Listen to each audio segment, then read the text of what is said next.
Presenting Superman. Up in the sky. Look! It's a bird. It's a plane. It's Superman! Superman, amazing, mysterious figure in blue costume and red cape who has appeared on Earth as the champion of the weak and the oppressed. We last saw Superman streaking through the evening sky toward the laboratory of Dr. Sven Dahlgren in an effort to foil the plans of the Yellow Mask. It is some time after 4. On the stroke of 6, the Daily Planet, its building, its presses, and its staff will be blown to fragments unless Superman can solve the plot in the short time that remains. As Superman wings his way over the dimly glowing city, Lois Lane, the Daily Planet's girl reporter, is already at Dr. Dahlgren's laboratory, interviewing the scientist on the loss of his newly invented atomic beam, which the Yellow Mask has stolen. But even as the scientist and the girl sit talking, hidden eyes are watching them, and unheard voices pass and repass on an unseen secret relay. Listen. Yes, this is the Yellow Mask. This is Michael, reporting from the laboratory. The girl has arrived and is talking with the doctor. We are ready. When the signal comes, close the sliding doors and leave the rest to me. Then join us at the airport. Do you understand? Yeah, I understand. There won't be no mistake this time. That's good. I have sworn to blow up the newspaper as the clock strikes 6. Yellow Mask does not fail. And to my great relief, Miss Lane, after calling your newspaper, I discovered that this demented individual who had stolen my atomic beam machine had stolen nothing but a box of wires and rheostats, utterly useless to him. What do you mean? Well, the machine cannot operate unless it is loaded with atomic cylinders, small steel capsules containing the energy necessary to work the beam. I recalled that I had placed only 2 of the cylinders in the machine to demonstrate it, and both were fired. But you have other cylinders, haven't you? Oh, yes, but they're well protected. Look in there. What do you see? Why, it seems to be a sort of inner room. And what is at the extreme end? Let me look. Why, it's a safe. A huge safe built into the wall. And in that safe are a dozen atomic cylinders and a duplicate of the stolen machine. You had 2 machines? Oh, yes, a new one and an old one. That madman stole the new one. But never mind. Keep looking, Miss Lane. What do you see now? Why, there are 2 doors rolling right out of the wall. Exactly. Massive steel doors, Miss Lane, which cut off every part of the laboratory. The pair that you're looking at cut off the strong room. Now they roll back again. What made them open? Ah, I did something. You didn't see what, eh? Good, that's part of the secret. Oh, Dr. Dahlgren, this will certainly make a story. Now, tell me about the machine, the atomic beam. Why do you think it was stolen? Miss Lane, if I were a man gone mad with lust for power, determined to dominate the entire world, I could ask for no greater weapon than the Dahlgren atomic beam. Good heavens, do you really mean that? I do. That is why my secret will never be published unless I am assured the atomic beam can be used to benefit humanity and not destroy it. Can you tell me how the machine works, Dr. Dahlgren? Why, yes. The Dahlgren atomic beam, Miss Lane, is based on the almost limitless power of atomic energy. In the first place... Ought to be getting there now. Deserted part of town, all right. Oh, I think I see a car. That's it. Lois's car, parked at the curb. I'll drop down on the roof, slip downstairs, and enter Dahlgren's house as Clark Kent, reporter. Down! Down! Now then, down below. Wait a minute. What's that? Coming through the wall. Nobody else could hear it, but I can. It's a voice. A voice traveling on a radio relay. Yes, this is the Yellow Mask. What now? This is Michael, reporting from the laboratory. No change. We are almost ready. Remember, when I give the signal, close the doors. No more now. The Yellow Mask. Somewhere near here. And Michael. Who's Michael? And if I have any luck, I may find out from Dahlgren.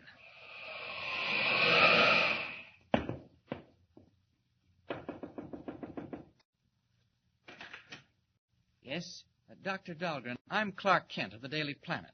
Oh, yes. Come in, Mr. Kent. My man must be busy. Thanks. You were talking to Mr. White, my editor, and something happened to the line. We were cut off. So I came right down to find out what you wanted to say. It may be important. Oh, hi, Miss Lane. Well, Mr. Star Reporter, couldn't you find anything to do but come and horn in on my story? Well, I see you're old friends. I'm sorry, Miss Lane. This came up just after you left. Dr. Dahlgren, the Daily Planet has received a very dangerous threat from an unknown source. A threat, Mr. Kent? What kind of a threat? An escaped lunatic, Doctor. Someone who threatens to blow up the entire works at 6 o'clock tonight. Doctor, the man who broke in here and made off with your invention, you told my editor he said something about destroying a newspaper. Do you remember what it was? I remember quite well, Mr. Kent. He had picked up the machine, my new model of the atomic beam, and as he held me under his gun, he said, "First, I shall destroy the building which houses one of your great newspapers." Dr. Dahlgren, did he mean the planet? Well, my dear Miss Lane, I haven't any idea which... Tell me, Doctor, could he make good that threat against the newspaper? Mr. Kent, he could make good that threat against the world. And we have 1 hour or less to run him down. Well, I wouldn't worry, Mr. Kent. Not worry? Fortunately, as I have already explained to Miss Lane, and as I tried to tell your editor before we were cut off, the model which was stolen will not work. Dr. Dahlgren, what do you mean? Just this. By a lucky chance, the stolen machine was not loaded with the cylinders necessary to make it work. Well, then you mean the newspaper's safe. It won't be blown up. Not by the Dahlgren atomic beam. Wait, I will point out what I mean. Just a second, Dr. Dahlgren. I'd like to ask you a question. Certainly, Mr. Kent. Is your name Michael? Or is there anyone in this house whose name is Michael? Why, yes. Why do you ask that? Don't you like the name Michael, Mr. Kent? Who is it, Doctor? Michael is the name of my servant. Why, Mr. Kent? Nothing. I merely wondered. You were going to show us your invention, Dr. Dahlgren. Oh, yes, to be sure. If you'll excuse me for a moment. No, stay right where you are. I'll get it out of the safe and bring it here. Well, are your worries about being blown sky high quite laid to rest, Mr. Kent? You thought the paper would be blown up tonight, didn't you? You know I did. And yet you take the first chance you get to run out like a rat and leave the rest of them there to face whatever happens. Now look here. Mr. White sent me out on this assignment. Yeah, I bet he didn't have to urge you much. Oh, don't think that about me, Lois, please. I can stand freshness and amazing luck and even boasting, but not cowardice, Mr. Kent. What are you doing? I'm telephoning the office. Hello, operator. Operator! Have you forgotten the phone's out of order? I thought they might have fixed it. They haven't. Well? That wire. It goes through a conduit into the next room, and it's slack, loose. It comes away in my hand. Look! What? Lois, that wire was cut off clean by someone in this house while Dr. Dahlgren was talking to Mr. White. By someone who didn't want Dahlgren to reveal any information. Well, don't stand there like that. What do you think it means? It means the thief knows that model won't work. He's found it out. Oh, where is Dr. Dahlgren? What's taking him so long? Oh, Kent, the doors! The doors! What doors? What are they doing? The doors, they lead into the other rooms, and Dr. Dahlgren's inside. Oh, love it. Maybe he did it himself. Dr. Dahlgren, are you all right? Dr. Dahlgren! What are you doing? Let go of me! Get away from that safe! Michael! Michael! Oh, Kent, someone's in there with him. Something's wrong. Oh, Kent, do something. Don't just stand there. Well, I can't. There's nothing I can do. Look out! Look out!